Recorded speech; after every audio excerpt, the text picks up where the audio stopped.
Chapter 1. She came into the office like a lynx in heat, all long legs and tight little tail, moving with the sure-footed grace of a wary but confident cat on the hunt. I could almost smell the fact that she was high in the breeding cycle, but her eyes told me so, just in case I missed it. Not that a dame like her was looking to reproduce, but she sure looked ready for the motions. "Are you Mr. Tarlow?" She had that deep, sultry bacal kind of voice that usually knocked me off my feet. "Samuel Tarlow," I said, rising from my comfortable old wooden swivel chair. I held out my hand. I always like to touch a person I'm talking to. It hasn't told me anything important yet, but you never know. She took my hand. Hers was soft, but her shake was confident. "Have a seat, Mississippi." "Mrs.," she said. "Mrs. Maria Margulis." She gave me the spelling. "Have a seat, Mrs. Margulis." She took her time about it. Her eyes surveyed the room first, and I got the eerie feeling that they were penetrating enough to read the files in the second-hand cabinets I had against the wall. While she was checking out the office, I was checking her out. She was tall, probably 5'10" or 11 in low heels, but she didn't hunch the way some tall girls do. There was something vaguely athletic in the way she stood and the way she moved her slim body. It was all tight and firm, but the movements were loose and cool. I know a little about clothes. In this business you get to know a little about a lot of things, and I know rich when I see it. The coat she was removing was simple but expensive, and the perfect weight for a surprisingly mild day in March. There had been snow flurries 3 days ago, and today it was going to hit 70 degrees. She removed the coat with a minimum of fuss and lots of subtle twisting. I kinda liked it. Underneath, the outfit was more like spring. Rich and tasteful. Short, white pleated skirt, solid red blouse, and a white linen bolero jacket that probably wouldn't have weighed 2 ounces on a rainy day in the Poconos. She caught me looking at her body, and I think I saw her smile. Maybe not. She seemed to be the type that kept things to herself, and that could be a problem. A client that doesn't tell you all the truth is the most dangerous kind of client. Sometimes it didn't matter, but sometimes it did. She was done examining my office and turned to me. "Stereotypical, isn't it?" she said as she sat. "The computer's out of place, but I half expect you to put on a snap-brimmed hat and dangle a lit cigarette out of your mouth." "Yeah," I agreed. "Seems to work. For your customers, or for you?" she said, and again I saw what might have been a faint smile. Again, I wasn't sure. "Both," I said, "and I call them clients." "Of course you do," she said. I didn't say anything. I didn't like the cat and mouse bit so right off the bat. It was cute, and had the potential for getting cuter, but it didn't create the kind of relationship that made a job any easier.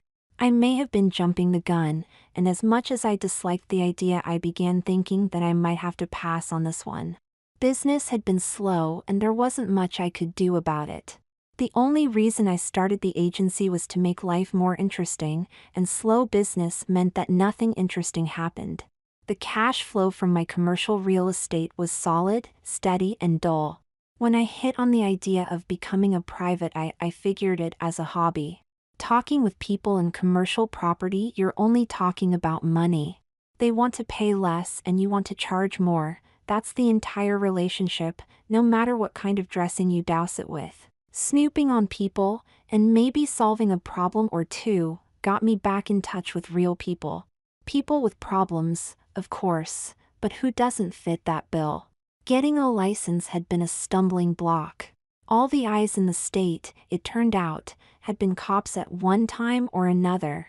If you weren't an ex-cop, you had to get recommendations from 2 active law enforcement types, one of whom had to be a detective or above. Fortunately, I employed cops as part-time security for some of my buildings, and I played golf with people who played golf with the DA.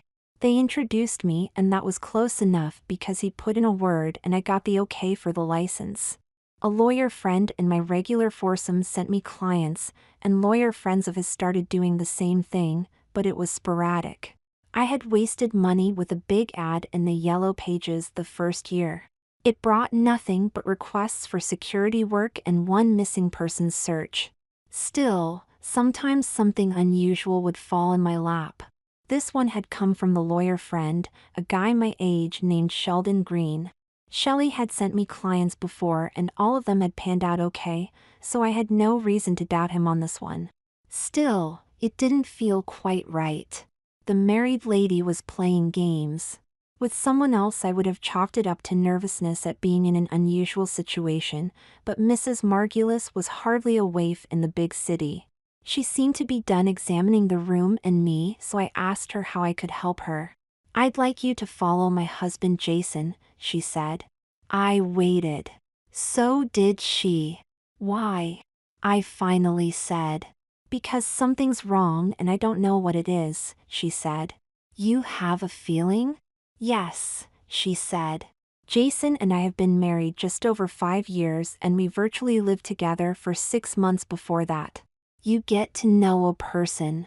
You say A and you expect to hear B or C or D. Not R. Not that there's anything wrong with R as an answer, you just don't expect to hear it. Do you understand what I mean? The big things are still right," I said, "but some of the little things have gone askew."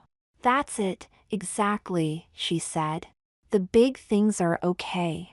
Do you think he's having trouble at work that he doesn't want to tell you about?" You'd have thought I'd told a cute little joke. She grinned, and it was a gorgeous thing to see.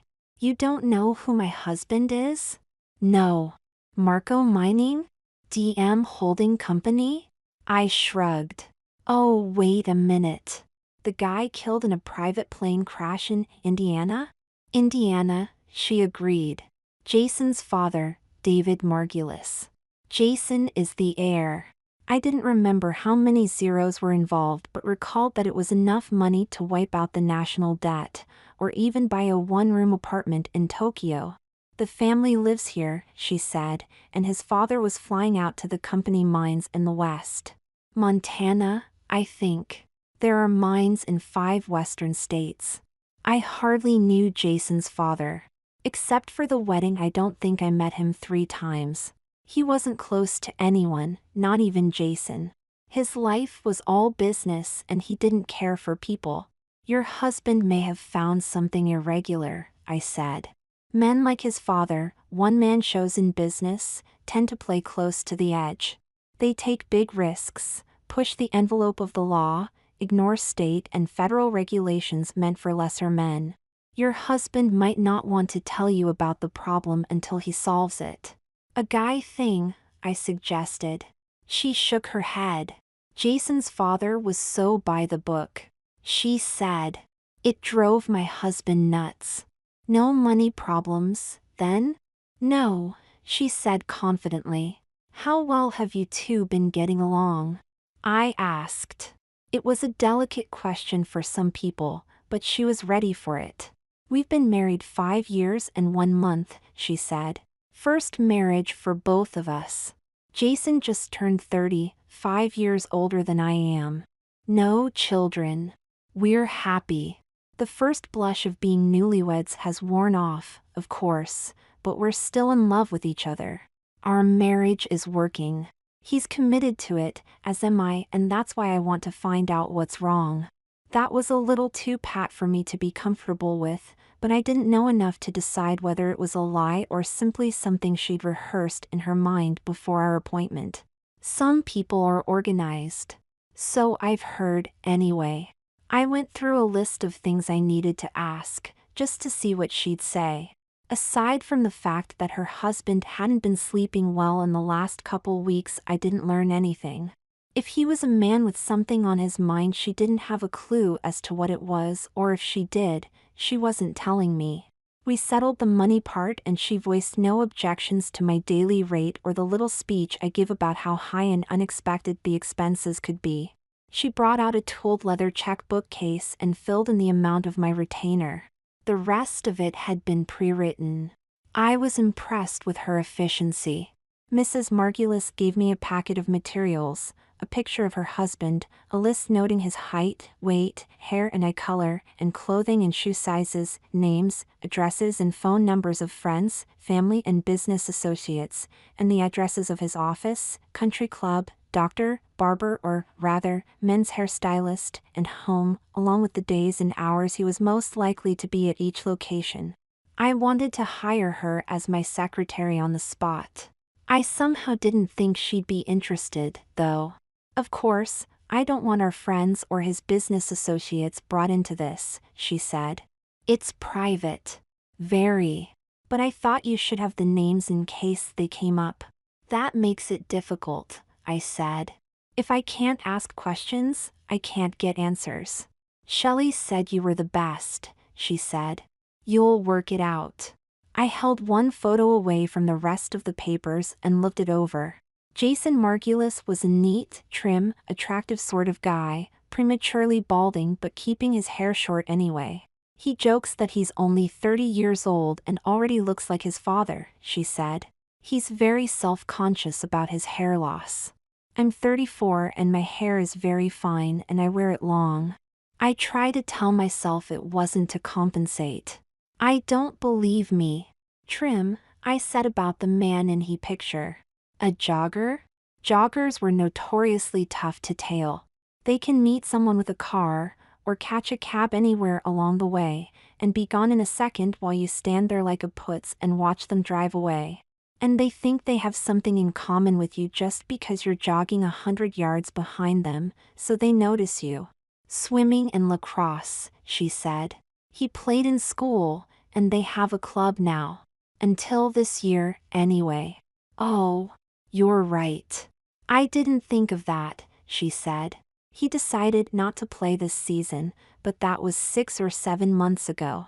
It wasn't a surprising decision at the time, but now. Well, I don't know if that means anything or not. But it is a change in his pattern? I suppose it is, she said.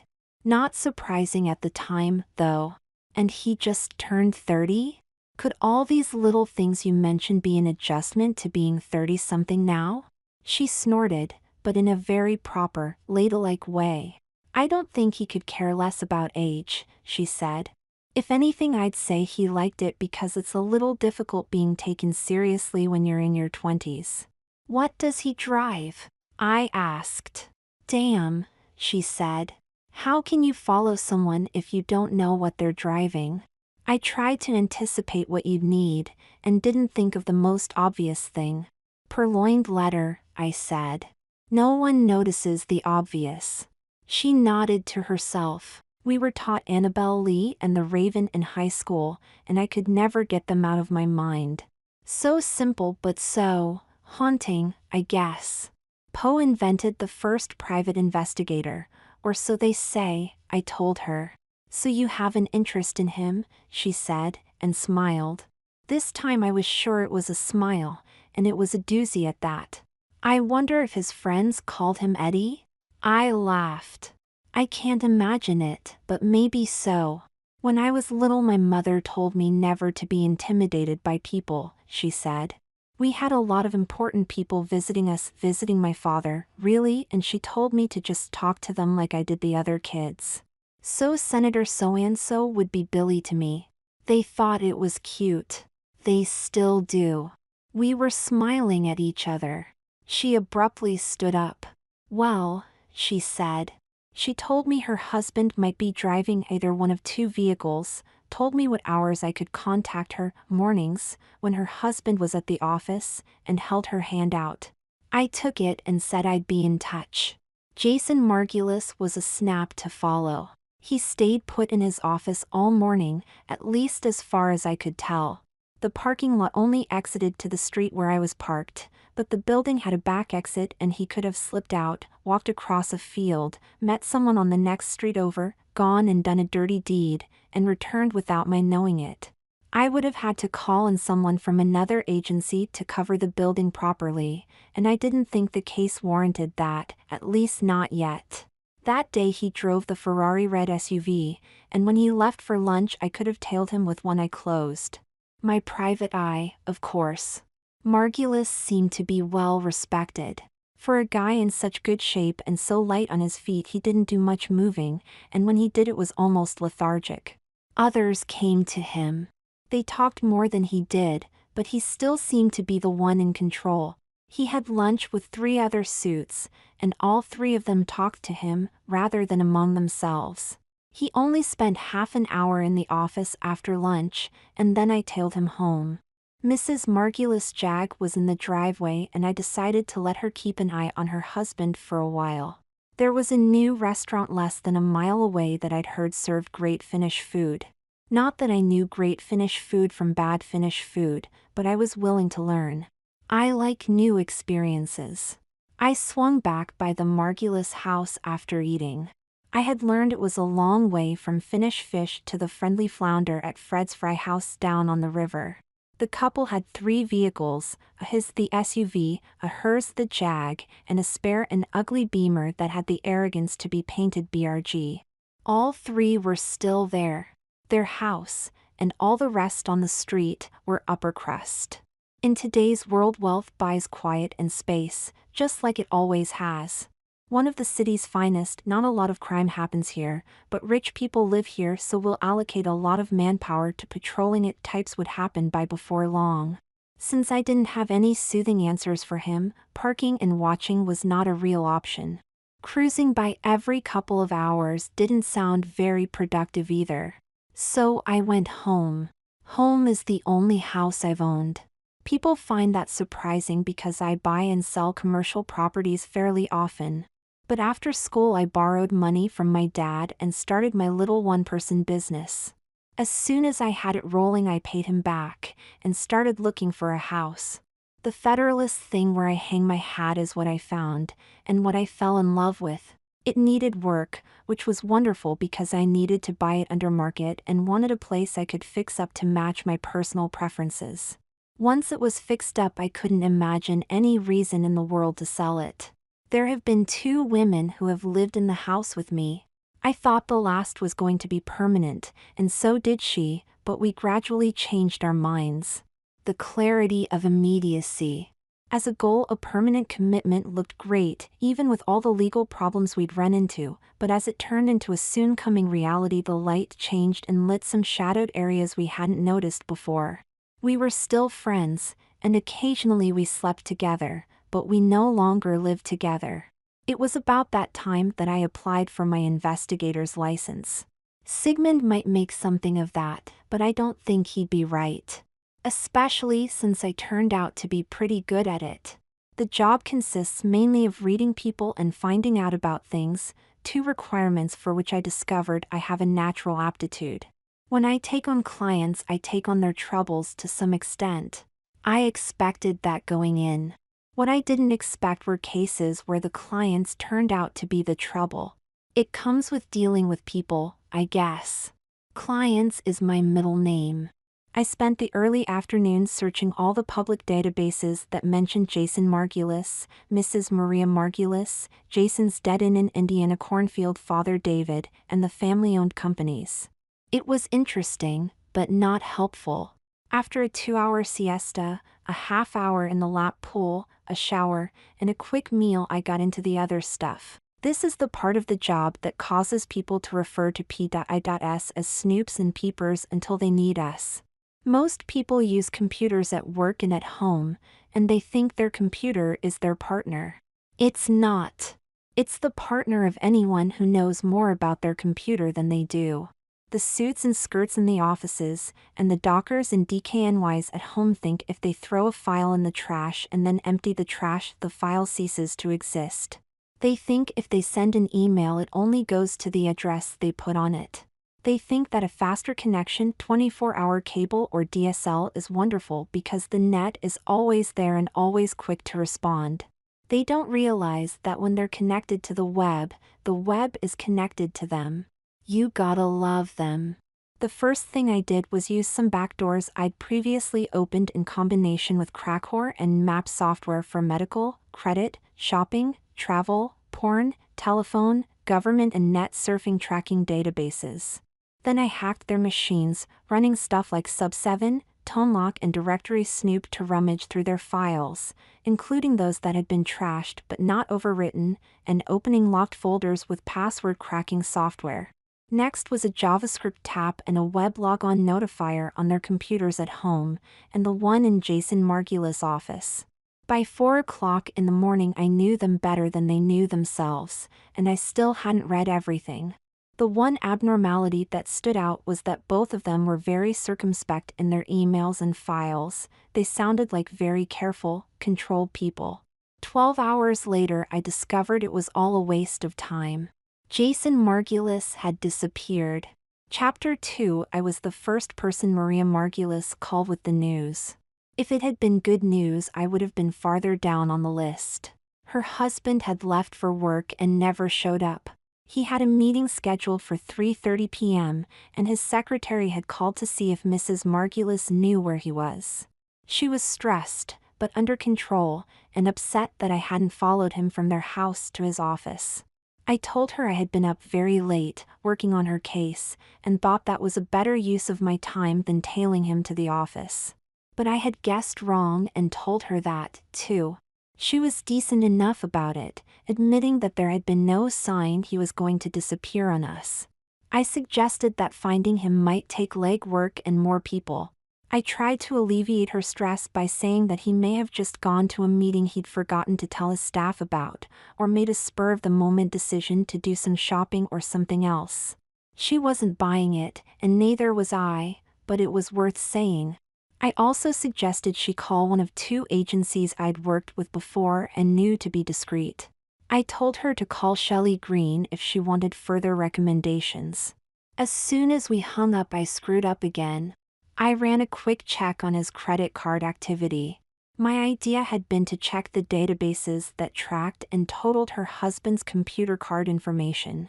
There was no action, no plane ticket, no Amtrak, nothing. My screw-up was not to think of his corporate credit card issued under the company name, with him as an authorized signatory.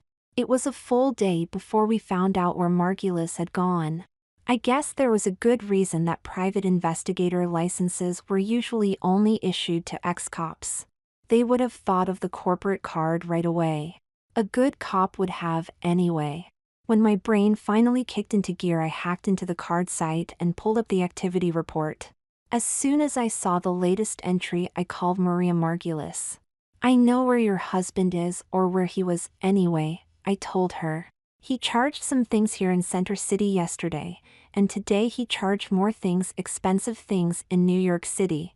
New York? She said. She sounded a little bewildered. What kind of things? I don't know, I said. Lord & Taylor, and a place called David Yurman's. A jewelry store, she said. Ah. So he bought jewelry, and some things at Lord & Taylor's. You can't find out what? She asked. She seemed more interested in what her husband had purchased than where he might be, and I wanted a clue as to why, so I answered without comment, it's just listed as merchandise from both places. How much?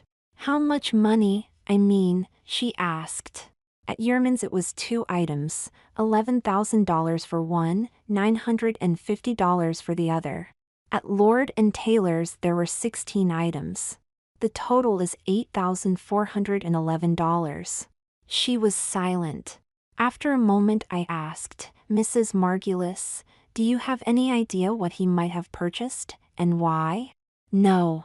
This time I tried the silent thing for a few moments, but she didn't bite. Finally I said, I think I'd better go to New York.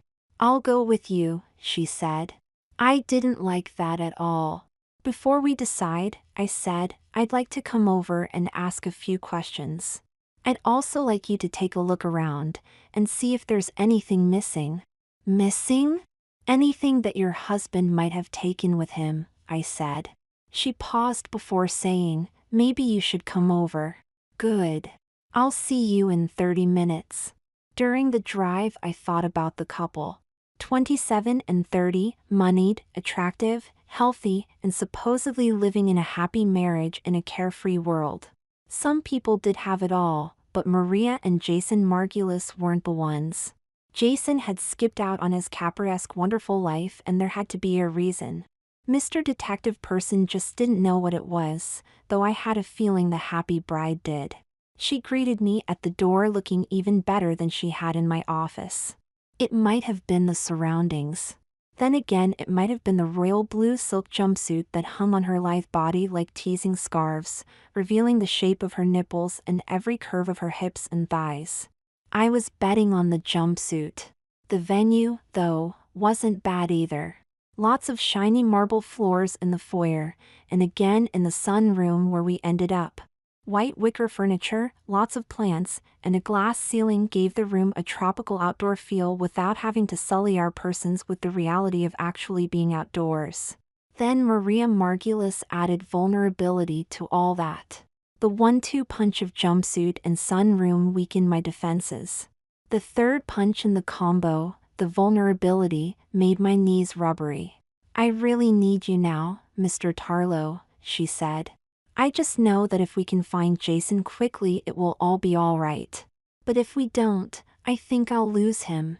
Clients often treat P.I.S. the same way they do lawyers. They want us to believe them and to put our hearts into their case, so they try to convince us to be on their side. They do that by pleading their case, by leaving things out of their stories, and sometimes by saying the things they think we want to hear. It's not unknown for them to act either. The vulnerability was a change in character from the self-assured woman who had walked into my office and poked a little fun at the private eye ambience, but how could I know if she was acting now or not? I couldn't, unless she hit a false note, so I went with the flow until I had more evidence. In the meantime, I could use it to get some answers. "I'll do all I can," I said. "Does your husband have friends in New York?" "None that I know of," she said. She was thinking the same thing I was. A man who suddenly deserts his wife, runs to New York, and spends a lot of money on jewelry and clothes is probably a man who has left his wife for another woman. He may have a friend in New York she didn't know about. The thought had shaken her, making her question her worth, and it had destroyed her vision of her future. Time would repair both, but right now she was a little low in the confidence area. "Business associates?" I asked. "Every large business has some business in New York," she said. "We have people there who handle things for the company, a law firm, a PR firm. Marcy, Jason's secretary, says that's all." "Have you, Cal?" I started, but she cut me off. "Neither Marcy or the law firm have heard from him," she said. "I'm sorry. I didn't mean to be curt. I'm a bit upset. Worried." "I understand," I said, making my voice softer and comforting. "Did Mr. Margulis take anything with him? Empty the bank account, take personal items, pack clothes, that sort of thing?" "Please call him Jason," she said. "I'm Maria. You're very much involved in our personal lives now, and it seems awkward to be so formal. If you don't mind?" It was a rhetorical question, and I did mind, but it wouldn't have helped the cause to object. The best way to conduct a successful investigation is to keep it on a professional level. Getting close to clients can cloud your vision, and that could be trouble. I let her have a little smile and smaller nod. "Did you have a chance to see if Jason might have taken anything with him this morning?" "Yes." Her eyes left mine and glanced into the room without really seeming to focus on it. "Money," she finally admitted. "It didn't come out of her easily. Cash. He hardly cleaned out our accounts," she said, "but he did take an inordinate amount of money with him. Over $50,000. Not a lot of clothes. He did take a small suitcase and a garment bag, but that's all." "How many bedrooms does this house have?" I asked. She frowned, confused, and then smiled. "We sleep in the same bed, if that's what you're asking," she said. "There is no problem in that area." Was no problem, as far as I know. Suddenly she burst into tears. This is the unsolvable dilemma for the average guy. Should he keep quiet? Should he say something? If so, what? Should he take her hand? Should he stand up and go over and hug her? Whatever a guy does, including nothing, always seems to be the wrong thing. I had a leg up on the situation, and of all people, I should have known what to do, but I didn't have a clue. She solved my problem by reaching out and putting her hand on mine. She squeezed. I turned my hand over and clasped hers. "Please," she said through her tears, "would you just hold me for a minute? I need to be held." She felt good in my arms, softer than her slim body indicated, and she had some innate little magic that made her effortlessly fit me in all the right places.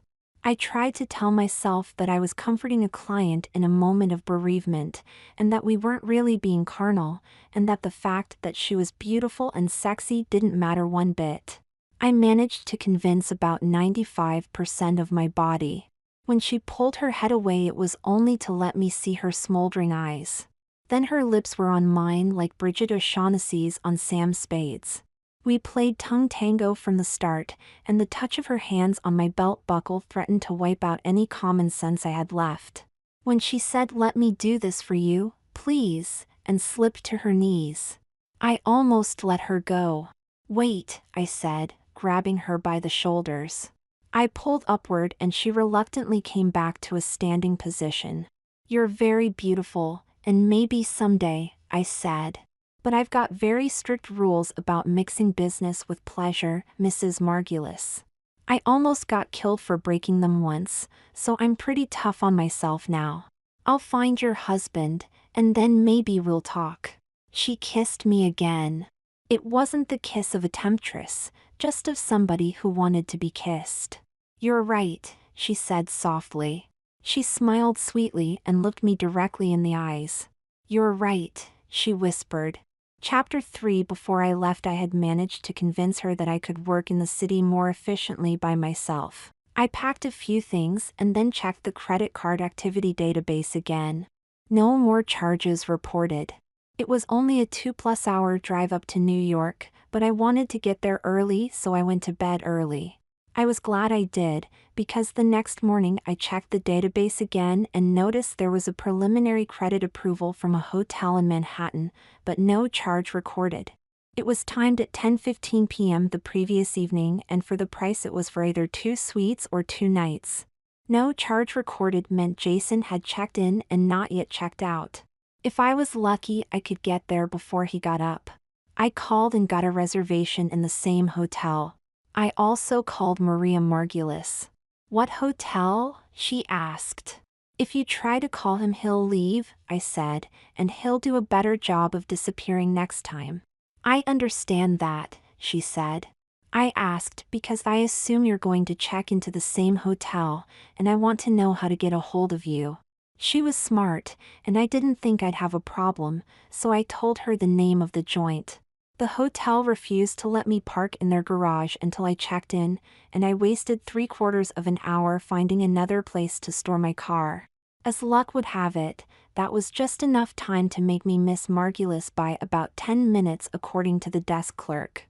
Then I got lucky because he added, "Miss Packard might be able to help you." He nodded in the direction of a pretty blonde sitting on a sofa on the other side of the lobby. I was going to thank him when he gave me a knowing look. Nudge, nudge, wink, wink. I looked at the blonde again.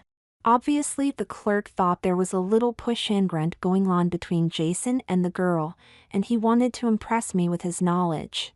Nobody was going to put anything over on Mr. Sharpie, the leering desk clerk. I almost stiffed the jerk but thought I might need him later and slipped him a 20 instead.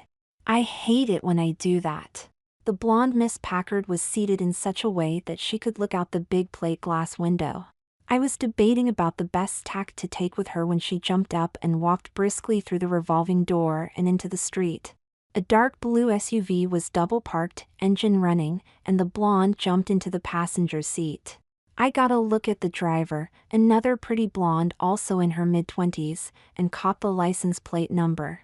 There was no cab around.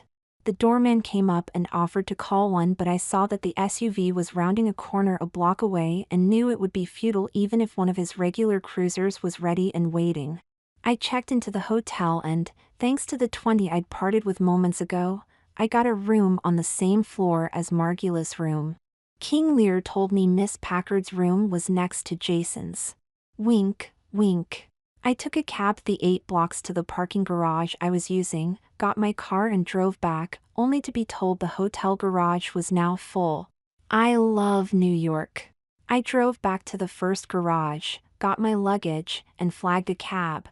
Manhattan blocks are longer than Philadelphia blocks, but I still could have walked it, even in the colder weather. I just didn't want to be away from the hotel for longer than I had to be. Once in the room, I unpacked my laptop and plugged it in. Like all modern hotel rooms, it had an extra phone line at the business center, an area of the suite with a large working desk and various accoutrements, as well as Wi-Fi. It didn't take long to get into the New York Department of Motor Vehicles database and look up the plate. The name that popped up was Donald Hagen. The address was in Manhattan, not more than a mile away. What I really wanted to do was take a shower and do some stretching exercises to get ready for what I anticipated would be a full day. The dynamic duo in the SUV might not wait for me, though, so I logged off and went downstairs to get a cab to get my car. Driving in Manhattan was never one of my favorite things, but there was always the possibility of either a long stakeout or the SUV making tracks again, so I was better off driving my own vehicle. Besides, the foreign-born cab drivers have seen too many old movies and tend to laugh at you when you say follow that car. The DMV-provided address was a co-op with its own below-ground garage. I drove around in circles for half an hour before I found a place to plant my wheels.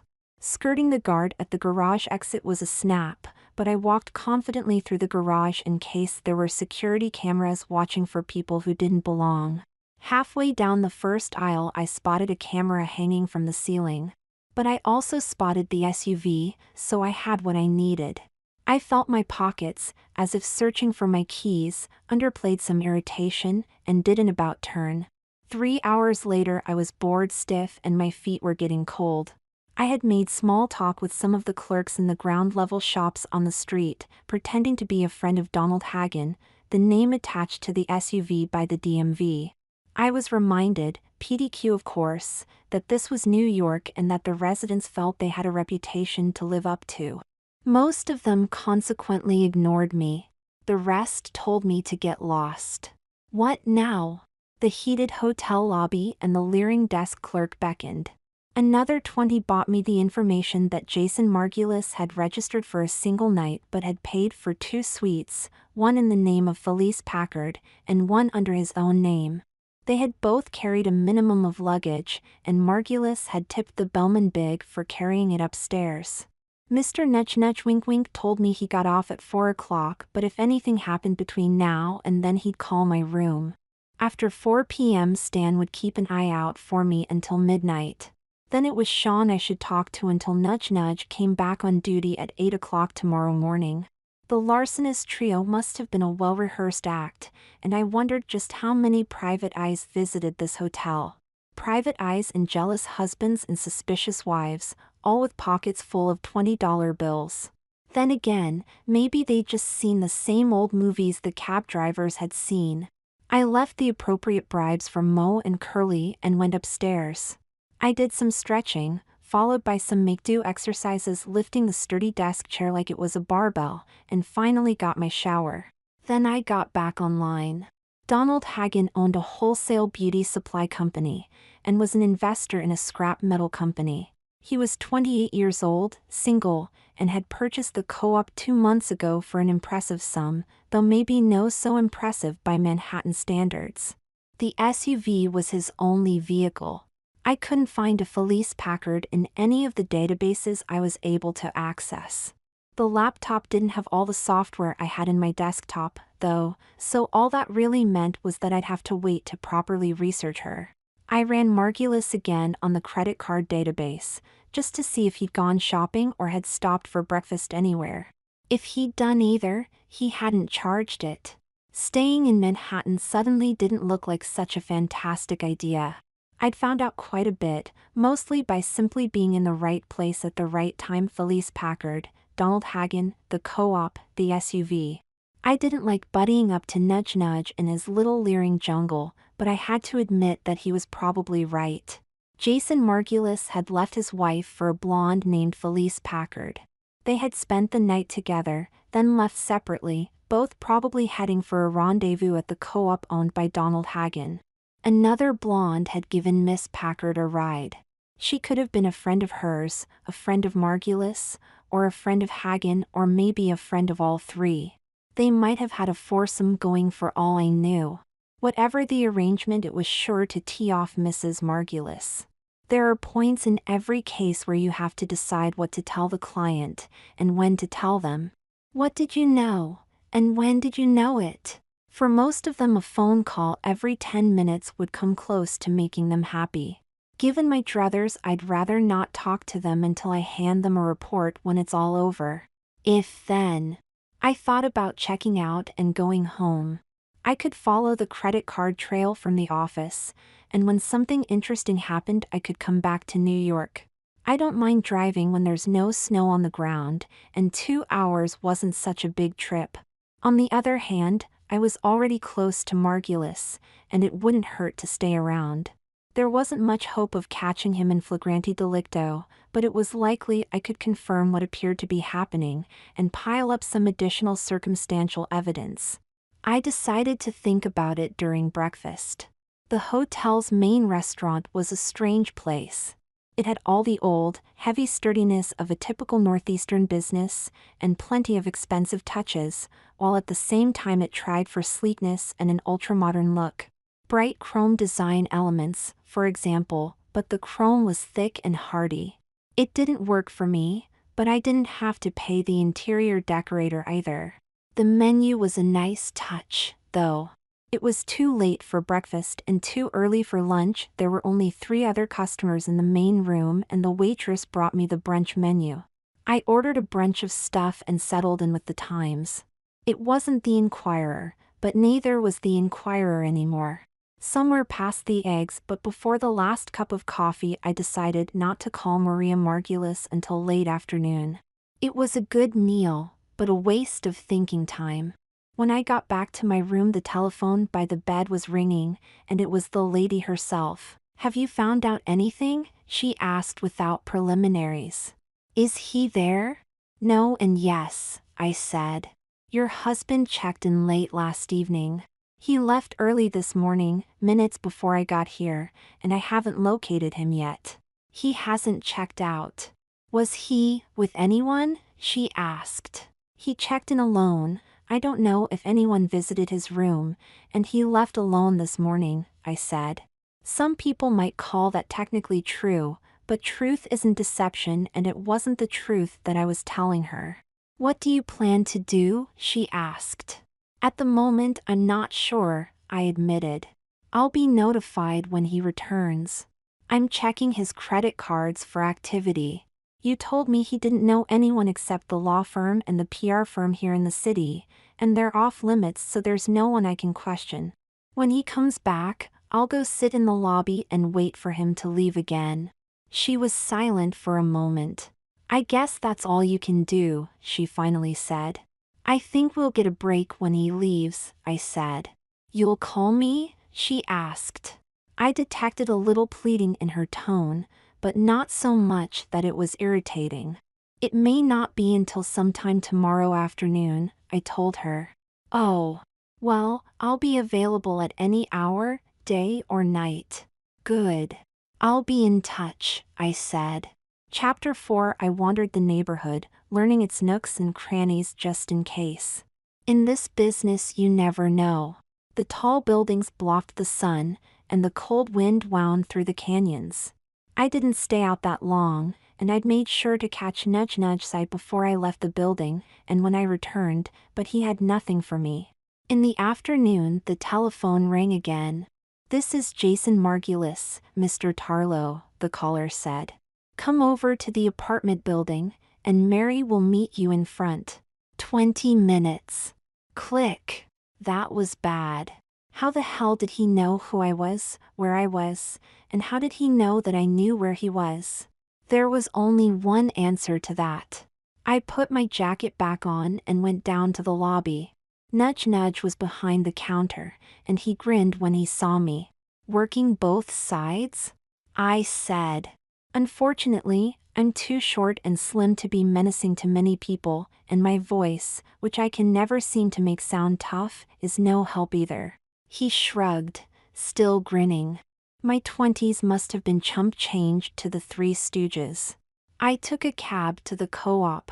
The pretty blonde that had been driving the SUV that picked up Felice Packard was standing on the sidewalk. As I got out, she crooked her finger and turned. I followed. In the elevator, I asked if she was Mary. She smiled at me and put a finger to her lips in a hushing motion. The Donald Hagen apartment was on the 5th floor and was large by New York City standards. It was full of those tacky brocades and useless little desks against walls that indicate the owners have a great deal of money and very little taste. The only saving grace in the whole place was a mounted and lighted Hardingfeel and bow on the west wall. Jason Margulis and Felice Packard were standing by the bar. They made a nice couple. You're a private investigator from Philadelphia, and you're following me, he said. I want to know why. Nice to meet you, too, I said. I looked at the blonde next to him. You're Miss Packard? She looked at Margulis, then back at me and nodded. Sam Tarlow, I said, introducing myself. I looked back at Margulis. If that's all you want to talk about, then I wasted a trip. Are you and Miss Packard having an affair?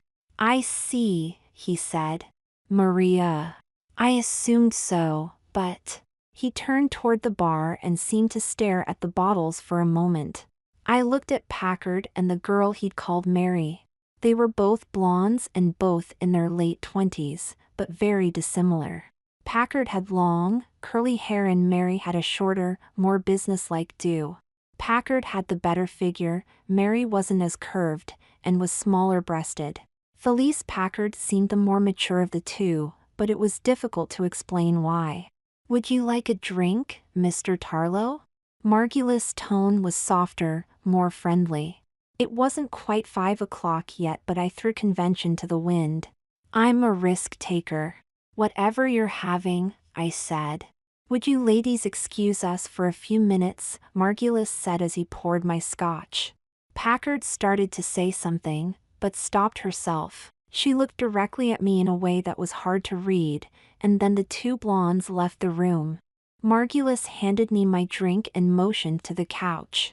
I care for my wife, he said, but I'm also in love with Felice, Miss Packard. It is a difficult situation, and I recently came to a point where I had to make a choice. I didn't and don't want to hurt Maria, but I don't believe I had any option but to do what I did. I've tried to tell her a dozen times, but was unable to. A character fault. He took a sip from his glass. I held my tongue. It was cowardly to leave the way I did, he said. I was silent. Well, I've created a problem, and your presence has added to it, he said. You were very resourceful in finding me so quickly. Frankly, I expected to be found before I worked up enough nerve to call Maria, but not this quickly. I'm impressed. He looked directly at me, so I nodded. You don't have to bother collecting evidence of adultery or desertion, as the courts call it. I'll concede that.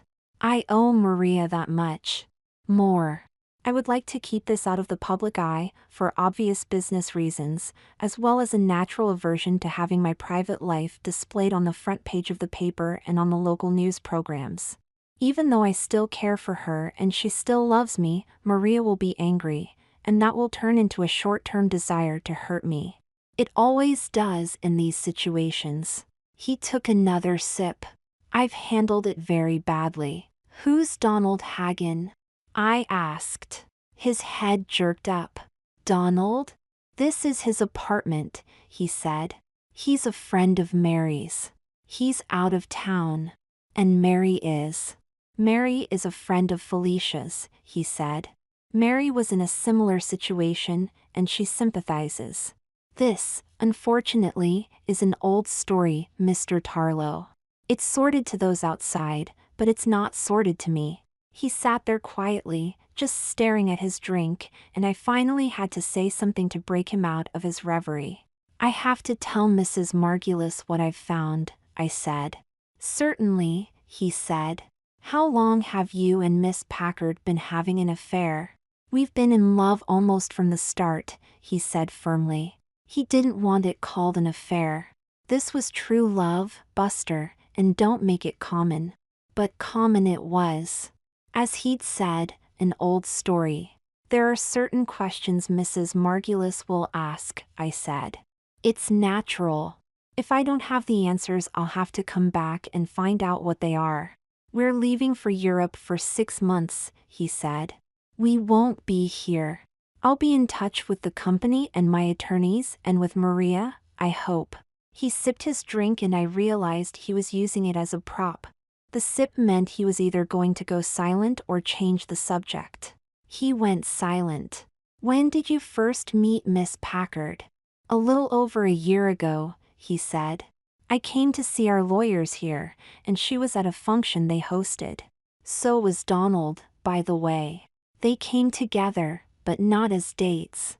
Anyway, we hit it off. Felice, as it turned out, was about to move to Philadelphia, so we had something to talk about at the party.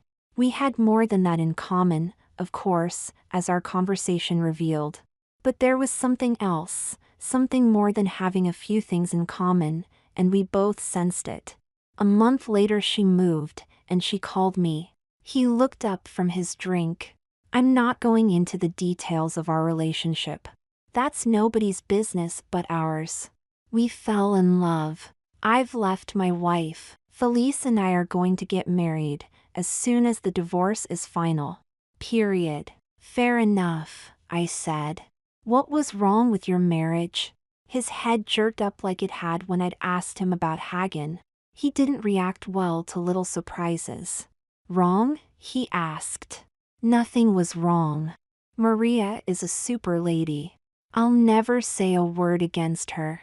She's going to ask me if I asked you that question, and if I don't give her an answer she's going to ask you. Your choice." I don't know what to say. I suppose I discovered we just weren't right for each other. We got along fine, and I truly like her as a person, but I could see us 5, 10, 15 years down the road. Friends. Close friends, but not a marriage in the sense I think of a marriage. Maybe I'm being childish. I think there should be a spark that lasts, something exciting. "And new?" I interrupted. He put the drink down angrily. "You don't understand," he said. "I've tried to explain, but you don't understand. I'm going to have to ask you to leave, Mr. Tarlow." He stood up. This guy was a mess. I didn't figure to get anything else out of him, so I thanked him for seeing me and let him escort me to the door. I took a cab back to the hotel. There was a message for to call Maria Margulis. I erased it. Checking out and leaving meant joining the afternoon rush hour off the island, and I wasn't in the mood for that. I wasn't in the mood for much of anything, really. I ordered a meal from room service, and had them bring a bottle of good wine with it. Jason Margulis was a selfish bastard. Felice Packard seemed nice enough, though I'd hardly gotten to know her. Mary, I didn't even know what her last name was. Mr. Detective had forgotten to ask, could have been anything from a saint to a serial killer, but odds were she was just a friend helping out a friend. That left Maria Margulis. She was the one completely innocent person in all this, and the one who was going to get hurt. And Mr. Detective fesses up, also the one that I wouldn't mind offering a comforting shoulder to, should she need it. I hit the room's minibar when the wine was gone. I got 2 more calls before I passed out somewhere around 2 in the morning. I hadn't answered either call. Chapter 5. The Margulis property was well manicured, and as I drove up to the house it struck me that they had lived a very orderly life until now. In their financial class there are prescribed ways of doing things. Rules for the ruling. Etiquette meant a lot more to them than to the average Joe, and I wondered if they had rules of behavior for things like this. I guessed that they did. Maria Margulis handled the news better than I thought she would. She listened without making a sound, and only a slight wince every now and then gave her away. When I was done with my story, she wet her lips and started to say, "Excuse me, for a moment, Mr. Tarlow." At least I think that's what she was going to say. She got 2.5 words of it out before she choked and ran off. Bearer of bad tidings, that's me. People hire me to find out the truth, but usually a truth is worth hiding only if it's bad news to someone. I read around for a little while, and usually come up with the truth. People aren't as good at hiding things as they think they are. But what do I do with the succulent little morsel I've found? I do what I've been hired to do, tell my client the bad thing. It's the only part of the job I don't like. Hubby running off with a new honey was one of the most painful truths, and one of the most common. Happens every day, probably 1,000,000 times around the world. And if that's not the scenario, then it's the wife running off with a new guy. Same story, just a quick cast change. I was sorry it was happening to Maria Margulis. She seemed like a nice lady. She came back to the sunroom about 10 minutes later, carrying 2 cups of coffee, along with cream and sugar, on a tray. Her eyes were a little red, but she was composed. "It's just plain coffee," she said. "Instant. I hope you don't mind." "I'm not one for mixing shredded daffodil petals in my coffee," I said, giving her a supportive smile. "No, I didn't think you would be." She sat down and poured for both of us. We both took it black. "Tell me, do private investigators have the same rules as lawyers and psychiatrists and priests?" "You mean confidentiality?" "No. Unfortunately. But you're a discreet man," she said. "Very much so," I said. "Good. I like a discreet man," she said. The old Sydney Greenstreet line sounded odd coming from her beautiful mouth. She took a sip of coffee. "I had a serious birth defect, Mr. Tarlow. It was a terrible thing, and it made my childhood miserable.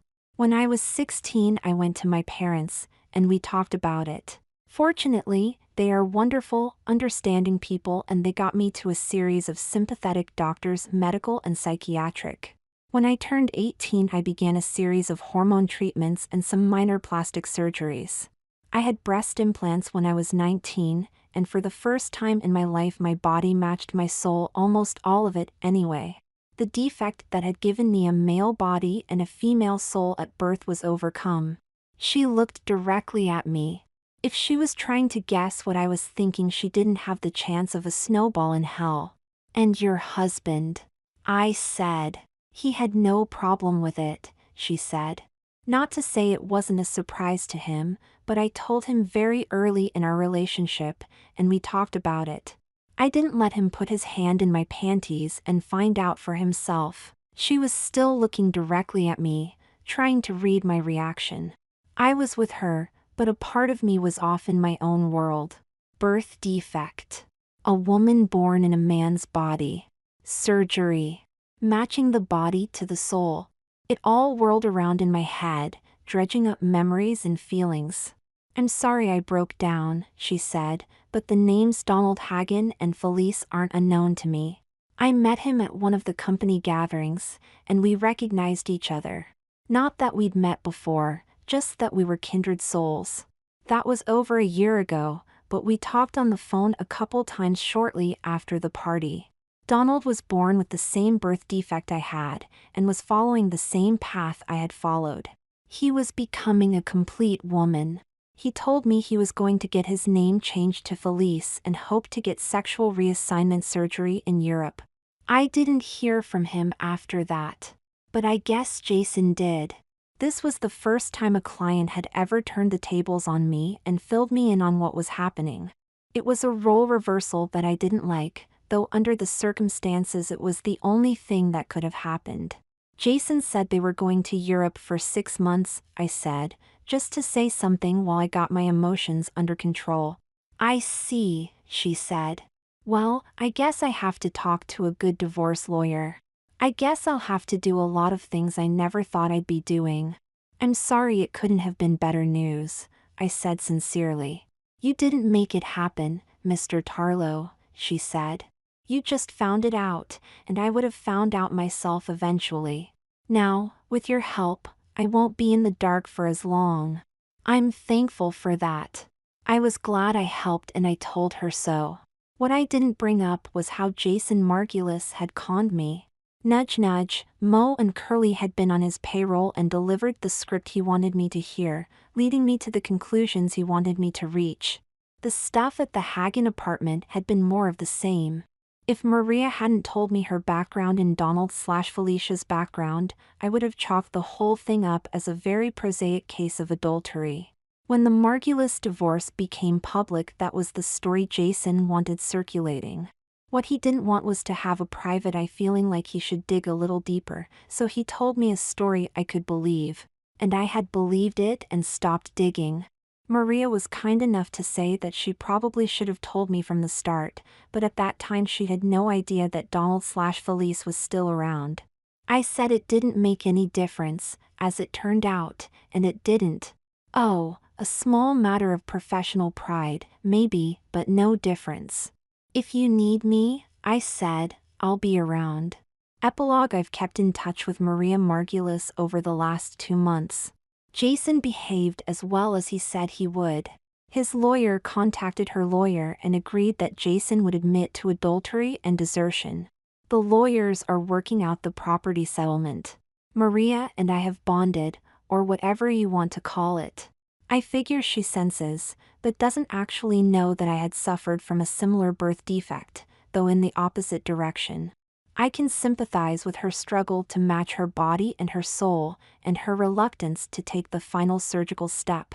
One day the doctors may get it to a point where we're both happy with the idea.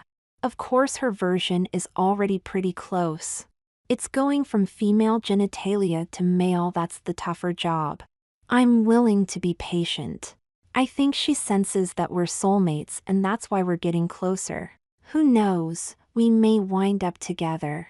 I like the idea, and stranger things have happened. In the meantime, I'll keep waiting for the phone to ring, hoping it's a lawyer with an interesting case.